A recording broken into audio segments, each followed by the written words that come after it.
Fala pessoal, Agnaldo Júnior aqui. Eu sou membro do PET Engenharias e também discente do curso de Engenharia Civil. Na aula de hoje, eu pretendo abordar sobre como construir um tensor de tensões. Falaremos ainda sobre tensões principais e tensão de cisalhamento máxima. E, por fim, trataremos sobre medidas de deformação específica e rosetas de deformação. Esses são assuntos da disciplina de Mecânica dos Sólidos 2. Durante essa aula, eu pretendo abordar a parte teórica e em uma aula posterior nós faremos alguns exercícios sobre esses assuntos para que nós possamos aplicar, todos os conceitos e formulações vistas. Vamos lá. Antes de tratar diretamente sobre como fazer a construção de um tensor de tensões, é importante que a gente contextualize falando um pouco sobre transformação de tensão. Consideremos um corpo sujeito à ação de forças. Aqui nós temos um corpo representado na cor cinza, referenciado pelo plano cartesiano, tendo direção x, y e z nessas respectivas orientações. E esse corpo ele está sujeito a carregamentos. Aqui a gente pode observar forças, P1, P2, P3 e P4. Nós vamos ter que, se nós pegarmos um elemento infinitesimal desse corpo para estudar, referenciá-lo no plano cartesiano e observar as tensões que se distribuem nesse corpo. Nós temos um corpo aí tridimensional, então nós vamos ter tensões distribuídas nas três direções, certo? Nós vamos ter, para esse corpo, ao final, 6 componentes de tensão. Mas, inicialmente, se nós formos observar, nós vamos ter 9. Nós vamos ter 3 tensões normais ou axiais para cada uma das direções, x, y e z. E nós vamos ter 2 tensões de cisalhamento para cada uma das faces analisadas, certo? O que eu quero dizer? Pegamos como referência o eixo x, a face que está paralela ao eixo x. Essa face ela vai ter uma tensão normal na direção x e 2 tensões de cisalhamento que são perpendiculares ao eixo x e que são paralelas ao plano YZ, certo? De maneira semelhante, isso vai acontecer para as outras duas faces. Peguemos agora uma face que é paralela ao eixo Y, vai ter uma tensão normal ou axial Y, e vai ter outras 2 tensões de cisalhamento que são perpendiculares a Y e que são paralelas ao plano XZ, certo? Nesse caso, nós vamos ter uma tensão Y, tensão normal Y, e tensões de cisalhamento YX e YZ. De forma igual, pegando essa outra face, que é paralela ao plano YZ e perpendicular ao eixo Z. Vai produzir uma tensão normal σz e 2 tensões de cisalhamento tau zx e tau zy. Nós temos uma observação importante que, se a gente for fazer a análise, nós vamos ficar apenas com 6 componentes, como já foi mencionado. Por quê? Porque as tensões que se encontram no mesmo plano, ou seja, as tensões de cisalhamento, não importa a ordem que nós peguemos a componente do plano, se é yx ou se é xy, elas vão ser iguais, elas vão ter a mesma intensidade. Por isso que nós reduzimos a apenas uma. E de forma igual às outras, tensão de cisalhamento ZY e tensão de cisalhamento ZYZ. Elas são iguais, elas têm a mesma intensidade. E para essa tensão XZ é igual à mesma coisa que a tensão ZX. Por isso que nós vamos nos reduzir apenas às tensões normais para cada um dos eixos, ou seja, σx, σy e σz, e as tensões de cisalhamento apenas uma para cada uma das três faces, né? Observadas, sendo elas paralelas aos eixos, certo? Nós vamos ter tal xy, tal yz e tal zx. Essa aqui foi uma abordagem mais detalhada, mas nós vamos conseguir, a partir desse pressuposto, fazer algumas análises mais aprofundadas a partir dos próximos momentos.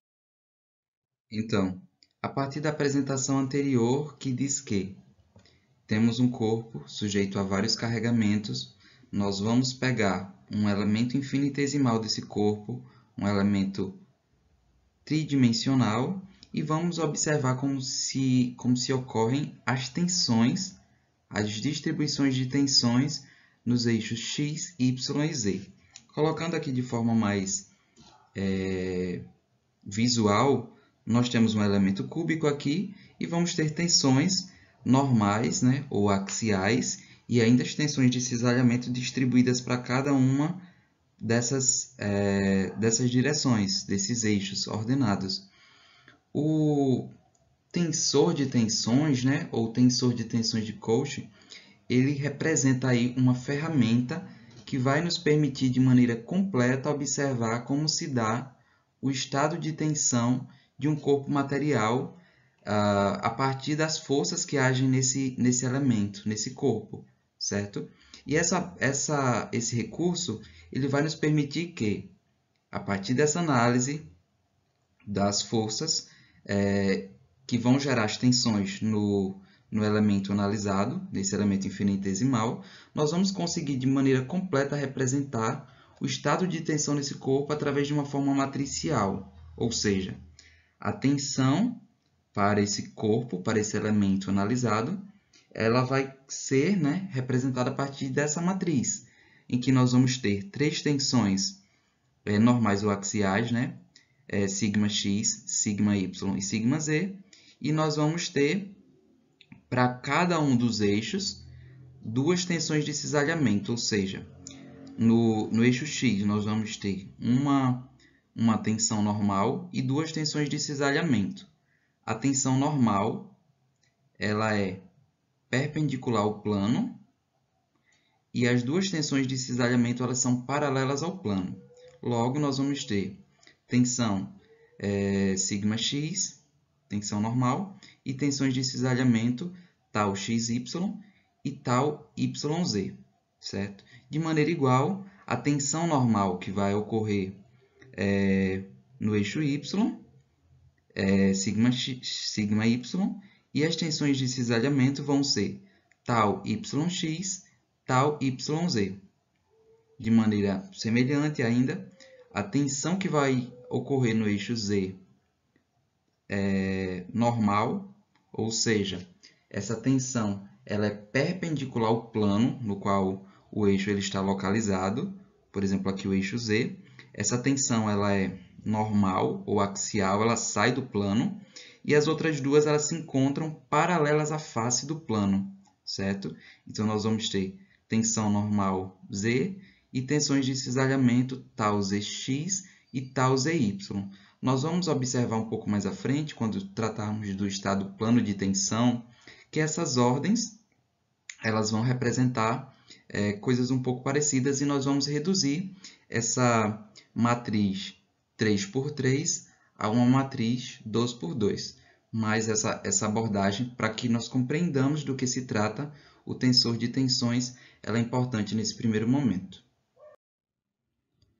O estado mais geral de tensão gerado para um corpo, ele vai poder ser dado por 6 componentes de tensão, uma vez que nós vamos ter 3 tensões normais para cada um dos eixos ordenados.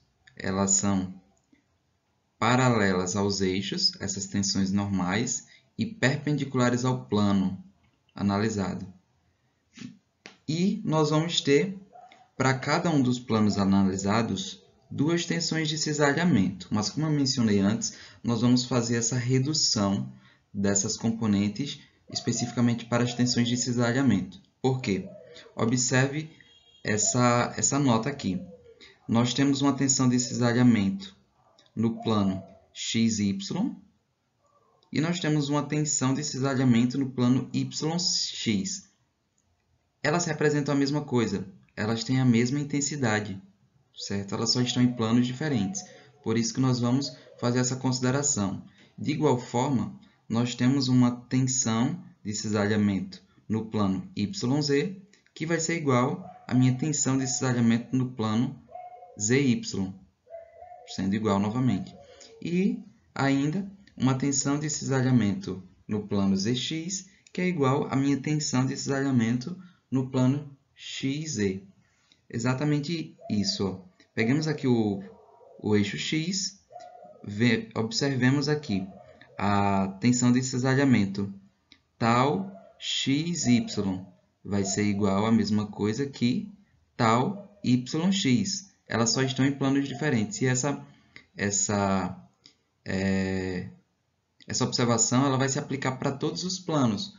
Por isso que as nossas tensões de cisalhamentos, que antes eram 6, elas vão se reduzir a 3. Porque a intensidade, né, o módulo, para cada uma dessas tensões, vai ser igual. Só vão estar em planos diferentes. Logo, nós teremos 3 tensões normais, que vão ser distintas para cada um dos eixos ordenados, certo?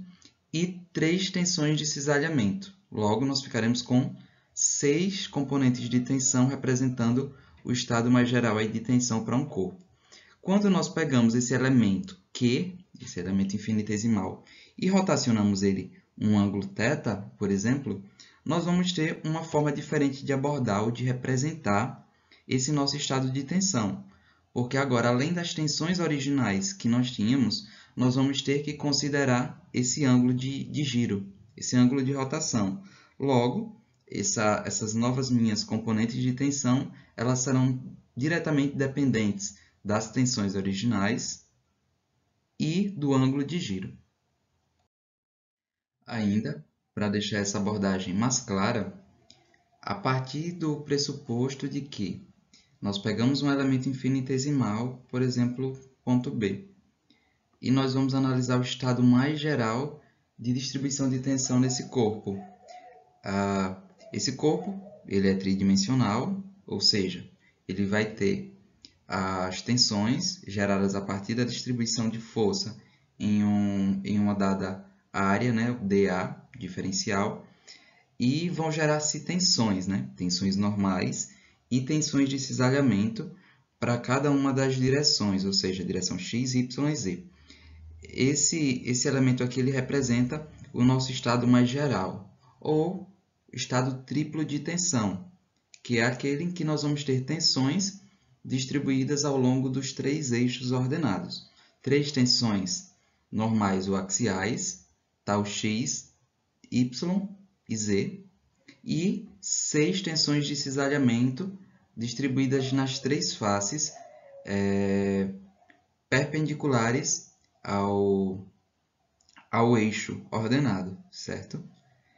Nós já vimos que, como uma hipótese simplificadora adotada para o estado plano de tensão, nós vamos adotar que as tensões que, mesmo estando em planos diferentes, né, essas tensões de cisalhamento, estando em planos diferentes, mas ainda assim elas representam os mesmos eixos, certo? Mesmo que em uma ordem alternada, o que eu estou dizendo? A tensão de cisalhamento tal YX é a mesma coisa que a tensão de cisalhamento XY, e de forma igual para todas as outras 6 componentes de tensão de cisalhamento. Logo, nós poderemos reduzir essas tensões a 3. Então, o nosso estado geral de tensão ele é composto por 6 componentes. Mas, para tratar do estado plano de tensão, nós vamos reduzir ainda mais essa hipótese, certo? O que nós vamos fazer?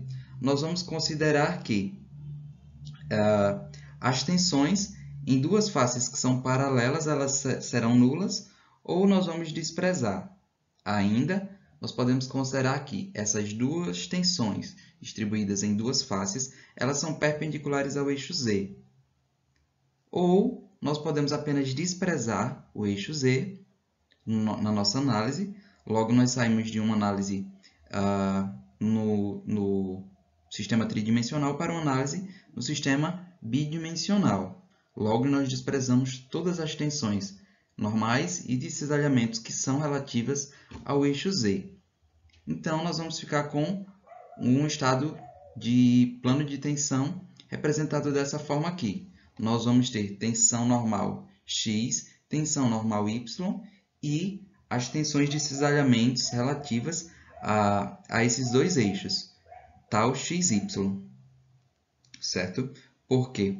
Porque nós desprezamos todas as tensões que estavam referentes ao eixo Z. Logo, nós vamos reduzir a nossa matriz lá do tensor de tensões de 6 componentes para 4 componentes. Eu vou mostrar isso logo em seguida. O estado plano de tensão ele vai ocorrer em qual situação? É o estado na qual duas das faces do elemento elas estão livres de tensões. Ou ainda, eu desconsidero o eixo Z. Vou trabalhar apenas no sistema bidimensional. Nós podemos ilustrar isso dessa seguinte forma. Consideremos que essas duas faces elas são paralelas e perpendiculares ao eixo Z, que está nessa direção. Logo, nós vamos desprezar e considerar apenas o eixo X e o eixo Y e as suas tensões relativas. Logo, nós teremos tensão normal em X, tensão normal em Y e tensão de cisalhamento XY, ou tensão de cisalhamento YX, que vão ser iguais. E, como hipótese simplificadora para que haja a ocorrência do estado plano de tensão, nós vamos considerar que a tensão normal em Z e as tensões de cisalhamento para o eixo Z, elas são nulas. Logo, nós vamos reduzir o nosso tensor de tensões na forma matricial, que antes era de 3 por 3, a um sistema, a uma matriz agora que vai ser representada por 2 por 2, apenas considerando as tensões normais em X e Y e as tensões de cisalhamento para esses eixos, tal XY e tal YX, que vão ser iguais. Logo, nós vamos ter apenas na nossa matriz valores que vão ser distintos para a tensão normal em X, tensão normal em Y, e essas duas tensões de cisalhamentos que estão inclusas na matriz, elas serão iguais, certo? Aqui tem mais uma observação. Quando três componentes de tensão elas pertencem ao mesmo plano e se configuram como suficientes para caracterizar o nosso estado de tensão em um determinado ponto analisado, nós, a partir disso, teremos um estado duplo ou plano de tensão, certo? Depois de compreendida como se dá a ocorrência do estado plano de tensão, ou seja, a partir de um ponto Q, de um elemento infinitesimal analisado, nós vamos ter como componentes de tensão normal em X, tensão normal em Y e tensão de cisalhamento XY ou YX, considerando a hipótese simplificadora para o estado plano de tensão de que as tensões referentes ao eixo Z elas são nulas, tensões normais e de cisalhamento. Essa foi a nossa hipótese simplificadora para que haja ocorrência do estado plano de tensão. Configurando o nosso sistema para o elemento, o ponto Q analisado, nós vamos ter apenas a tensão normal em X, tensão normal em Y e tensão de cisalhamento, como já mencionado. Mas o que acontece se esse meu elemento Q ele for rotacionado a um ângulo θ? O que vai acontecer? Essa nossa análise, eu já mencionei isso anteriormente, ela vai mudar, uma vez que agora essas novas tensões que surgem, representadas por uma linhazinha em cima do eixo referente, elas vão ser dependentes diretamente das minhas tensões originais e do meu ângulo de giro. Logo, nós podemos conjecturar que a minha nova tensão de cisalhamento, σx', gerada a partir dessa rotação ao ângulo θ, vai ser igual à média, a tensão média das tensões originais, ou seja, σx mais σy dividido por 2, mais a diferença das tensões originais, ou seja, σx menos σy dividido por 2, vezes o cosseno de 2θ, que é o meu ângulo de giro, mais a tensão de cisalhamento original, vezes o seno de 2θ, certo? E, de maneira semelhante, a gente vai fazer essa análise para a tensão normal ou axial no eixo Y e também a tensão de cisalhamento. Mas vamos lá. Logo, a nossa nova tensão normal para o eixo Y, representado por σy', vai ser igual à tensão média, σx mais σy dividido por 2, menos σx menos σy dividido por 2, vezes o cosseno de 2θ, menos a tensão de cisalhamento vezes o seno de 2θ. Elas são fórmulas bem parecidas, mas que vão estar aí mudando um pouquinho só no tocante a esses sinais, né, que é preciso se atentar. Mas a configuração delas é muito parecida. Nós temos uma observação quanto a essa nova tensão para o eixo Y. Essa expressão para a tensão normal no eixo Y, ela vai ser obtida substituindo θ na equação da tensão normal em x pelo ângulo θ mais 90, que vai ser o ângulo que ela forma com o eixo x, certo? É só importante se atentar nessa observação. Quando a gente for resolver os exercícios, nós vamos conseguir perceber isso de forma bem explícita. E indo agora para a nossa tensão de cisalhamento nova, o nosso tal x'y vai ser igual ao negativo da tensão média, ou seja, menos σx menos σy dividido por 2, vezes o seno de 2θ, mais tal xy vezes o cosseno de 2θ. É importante guardar essas fórmulas para que posteriormente a gente trabalhe com elas e consiga perceber de forma bem mais clara a sua aplicabilidade. A gente não consegue, em virtude do tempo, estar detalhando muito bem como se chegam a essas fórmulas, mas o objetivo é ser bem pontual e mostrar aquilo que a gente precisa usar e perceber durante a nossa análise estrutural do elemento, né, a partir das tensões que a ele estão inerentes.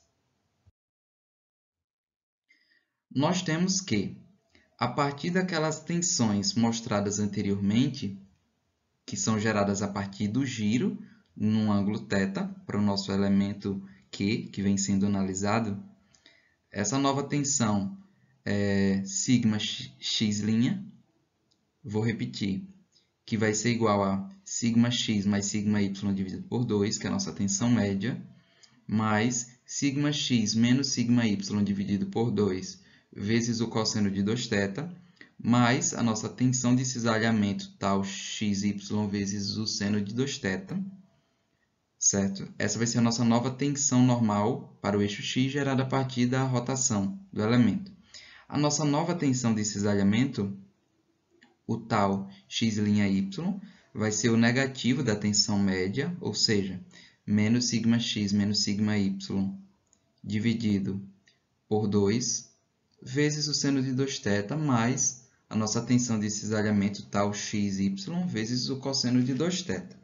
O que é que nós conseguimos perceber a partir dessas duas equações? Porque eu quis colocá-las aqui logo no início, quando nós vamos tratar das tensões principais e tensão de cisalhamento máximo.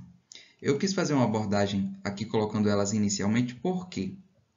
Porque essas duas equações, elas são as equações paramétricas de uma circunferência, ou seja, quando resolvidas, uma vai representar a abscissa e outra a ordenada de um ponto M escolhido em uma circunferência. Ou seja, graficamente nós conseguimos perceber isso aqui. temos um plano cartesiano, né, com o eixo x na horizontal e o eixo y na vertical. Temos uma circunferência aqui, inclusa dentro desse plano cartesiano, e pegamos um ponto M para analisar. Exatamente essas equações da minha nova tensão de cisalhamento, a minha nova tensão normal e a minha nova tensão de cisalhamento formadas a partir de um giro do meu elemento no ângulo θ, depois de resolvidas, elas vão representar as coordenadas, uma para a abscissa e outra para a ordenada, de um ponto M escolhido ao longo de uma circunferência, certo? Porque essa abordagem ela foi importante e ela é importante ser colocada como um adicional.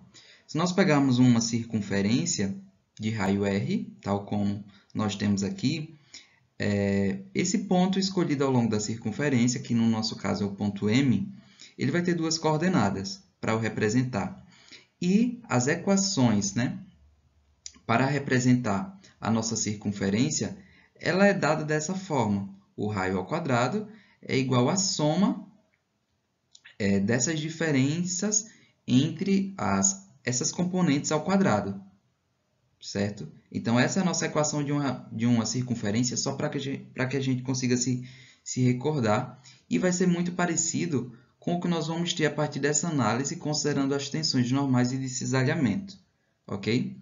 Depois de fazer algumas manipulações e alguns trabalhos matemáticos com essas equações, nós vamos obter que a nossa tensão média, ou seja, a tensão normal em x mais a tensão normal em y, dividido por 2, vão representar a nossa tensão média, ou seja, o ponto A representa a minha tensão normal máxima e o ponto B representa a minha tensão normal mínima, ok? E a média entre essas duas, a máxima e a mínima, elas vão representar exatamente, para a situação analisada, a nossa tensão média, tensão normal média. E ainda, esse raio, que vai do centro da circunferência até a extremidade, ele vai poder ser dado a partir de a raiz quadrada das diferenças entre tensões dividido por 2 elevado ao quadrado, mais a nossa tensão de cisalhamento, tal xy elevados ao quadrado. O que de interessante que nós podemos perceber ao fazer essa análise e ao relacionar com a equação de uma circunferência, como já mencionado. Essa equação de uma circunferência, nós não vamos entrar em detalhes matemáticos por questões de tempo, certo? Considerando essa nossa equação da circunferência e considerando que, para que eu descubra esse raio, né, que parte do centro da circunferência até a sua extremidade, ou seja, nós vamos ter uma equação muito parecida. Para descobrir esse raio, eu vou ter uma equação muito parecida com a da circunferência, ou seja, o raio ao quadrado ele vai ser dado pela minha nova tensão normal, gerada, né, a partir da rotação, menos a minha tensão média ao quadrado, mais a minha nova tensão de cisalhamento gerada ao quadrado, certo? Então, por isso essa relação de que essas nossas novas tensões geradas, elas vão se relacionar aí, matematicamente com a equação de uma circunferência, ok? E eu ainda trago uma observação de que, depois, né, de definidos a nossa tensão média e o nosso raio, nós podemos escrever essa expressão, né, da seguinte forma, que vai ser uma forma matematicamente muito parecida com a da circunferência, como já mencionado. Agora que nós já vimos como se dá o surgimento da tensão média, assim como do raio, contextualizado a partir da circunferência, e dessas tensões, quando o nosso elemento ele sofre um giro em um ângulo θ, nós vamos, a partir de agora, tratar especificamente das tensões principais e tensão de cisalhamento máxima. Então, pegamos aqui ainda o nosso elemento Q, representado aí no estado plano de tensão, e vamos supor que esse elemento ele sofra um giro em um ângulo θ. A nossa tensão normal máxima, ela vai ocorrer ao longo do eixo X e a nossa tensão normal mínima, ela vai ocorrer ao longo do eixo Y, certo? Desses novos eixos de giro. Nós vamos colocar que esse nosso θP, ele vai representar o ângulo associado às tensões máximas, axiais máximas e mínimas, certo? Esse θP, ele vai ser o ângulo para as tensões máximas e mínimas normais.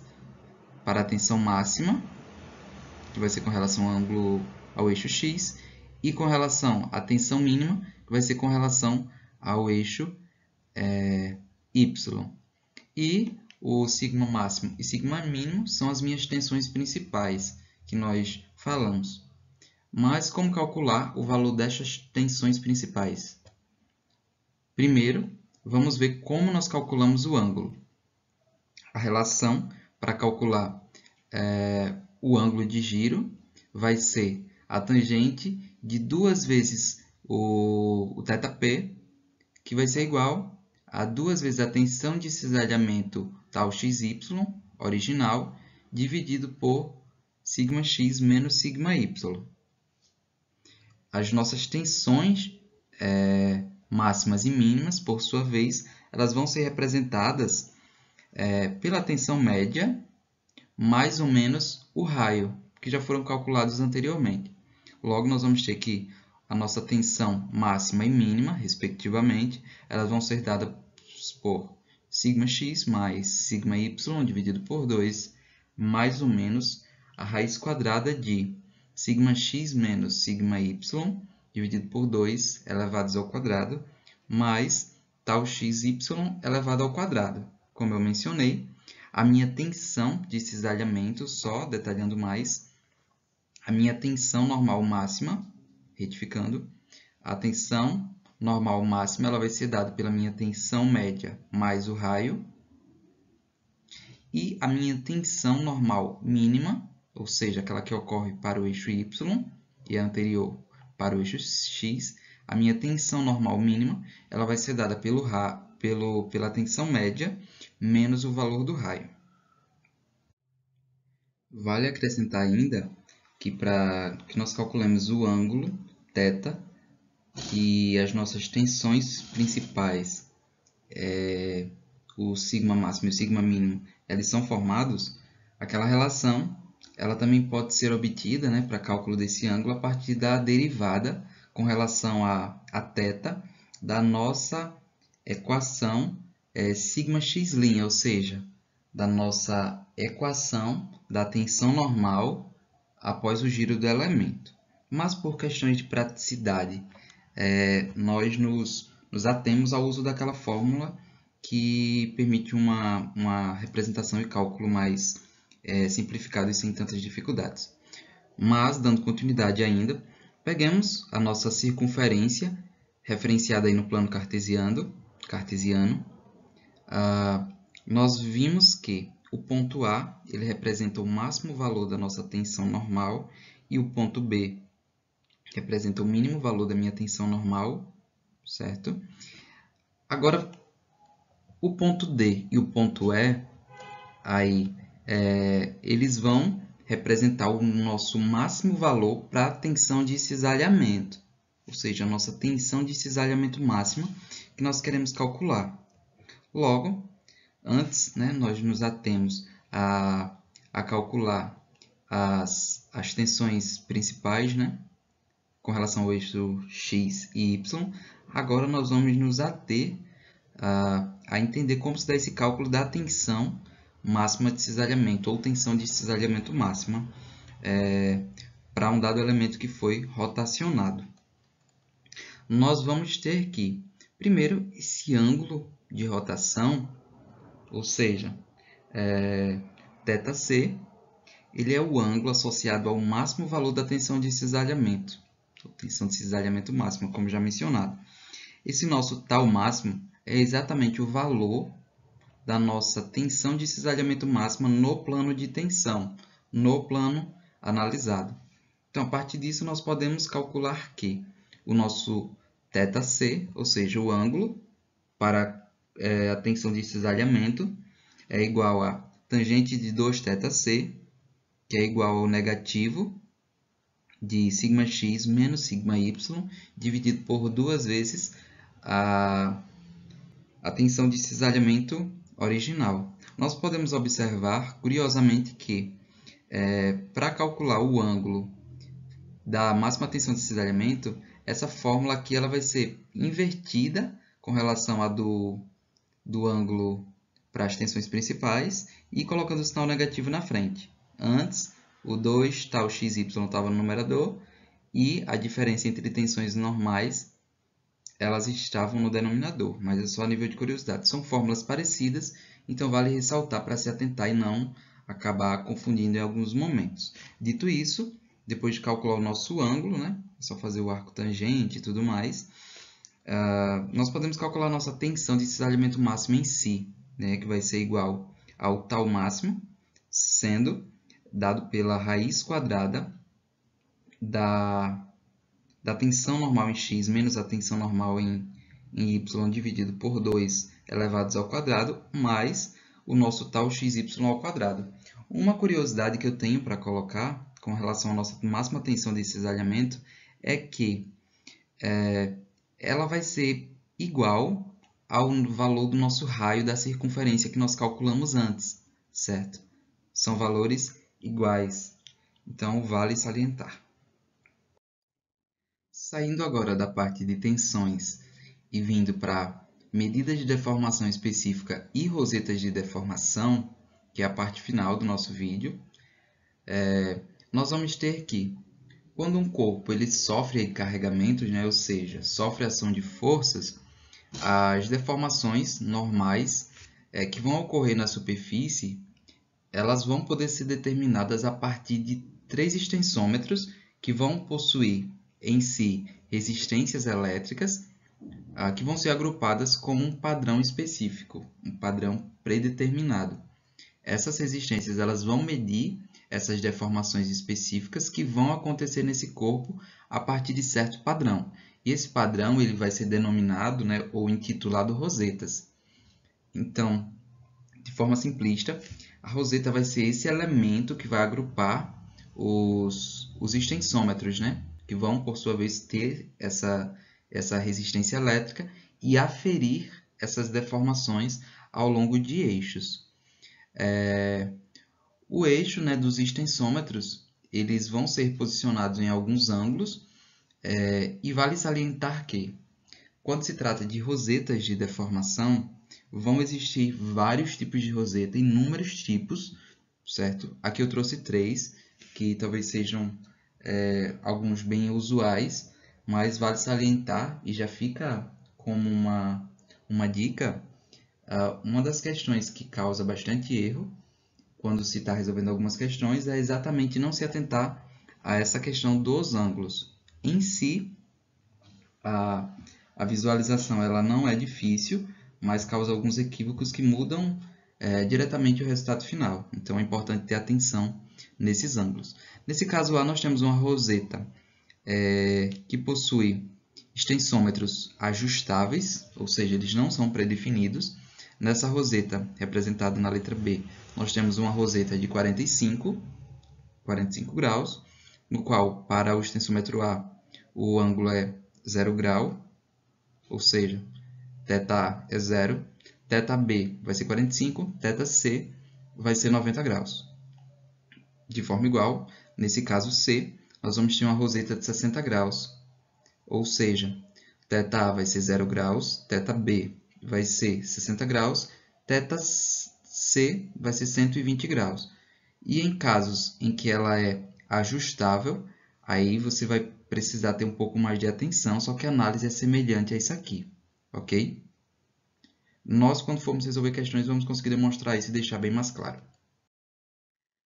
Ok, temos a roseta, que em si vai possuir extensômetros agrupados e vão medir essas deformações específicas, né? Eu trouxe aqui o exemplo da roseta de 60 graus. Essa roseta ela vai nos fornecer as medidas para cada um desses extensômetros das deformações que acontecem, ou seja, a roseta que tem no o extensômetro, né, que está contido na roseta na posição A, ele vai me fornecer a deformação que aconteceu para esse eixo, a B para esse e a C para esse. Então, nós vamos ter esses valores aqui que já são fornecidos a partir da roseta, né, que é um elemento, é um recurso que mede deformações de forma simplista. Então, nosso objetivo, a partir dessas medições através da roseta, vai ser determinar quanto o nosso elemento, o nosso corpo, ele sofreu de deformação ao longo do eixo X, Y, certo? E nós vamos ter que, a partir de propriedades, né, do nosso material, tais como a deformação por cisalhamento, nós vamos poder calcular essas deformações específicas, né, ao longo do eixo X, Y, Z, em alguns casos, se nós estivermos tratando de um sistema tridimensional, mas de forma geral é isso. E a partir dos nossos ângulos, que já são pré-determinados a depender do tipo de roseta que nós estejamos utilizando. Então, o objetivo vai ser que, a partir de um sistema de equação simples, nós consigamos determinar essas deformações específicas ao longo dos eixos x, y, certo? E do ângulo que a nossa roseta nos fornece, assim como as deformações por cisalhamento. No próximo vídeo, nós vamos ter um exercício bem completo, que engloba todos esses conceitos que foram vistos, de tensões, deformações e afins. E ainda como complemento, eu trouxe aqui só uma relação para finalizar o nosso vídeo, que vai acontecer com o estado de tensões, que vai ser a aplicação, né, da lei generalizada de Hooke, ou da generalização da lei de Hooke, que vai envolver tensões, deformações, coeficiente de Poisson, módulo de elasticidade. Então, a partir disso aqui, desses conceitos, nós vamos ter essa relação diretamente entre tensões e deformações, e a partir de alguns recursos da mecânica, né, dos sólidos, nós vamos conseguir englobar tudo isso em uma análise estrutural mais completa. Por isso, eu já deixo indicado que você não perca o próximo vídeo, que é nele onde nós vamos aplicar todos esses conceitos apresentados, formulações e formas de análise mostradas em algumas questões que são primordiais e que vão nos garantir aí um certo sucesso em avaliações e afins dentro dessa parte de mecânica dos sólidos 2, especificamente quando se tratar do assunto de tensões e deformações. De forma geral, é isso. O nosso vídeo ele ficou um pouquinho comprido, mas eu gostaria de agradecer você que permaneceu até aqui comigo.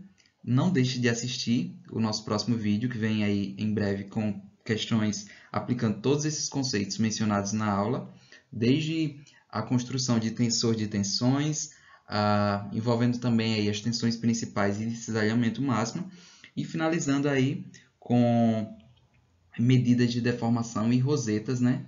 Englobando ainda, de forma complementar, a nossa generalização da lei de Hooke. A gente vai juntar tudo isso e vai resolver uma questão bem completa e que vai nos ajudar a desenvolver um pouco mais esse nosso pensamento e análise estrutural. É isso. Se você gostou desse vídeo, se esse vídeo vai te ajudar, nos apoie deixando o seu like, compartilha com seus colegas que também possam fazer uso e aproveitar esse material aqui. E para todos, um bom estudo e êxito aí na disciplina de Mecânica dos Sólidos 2.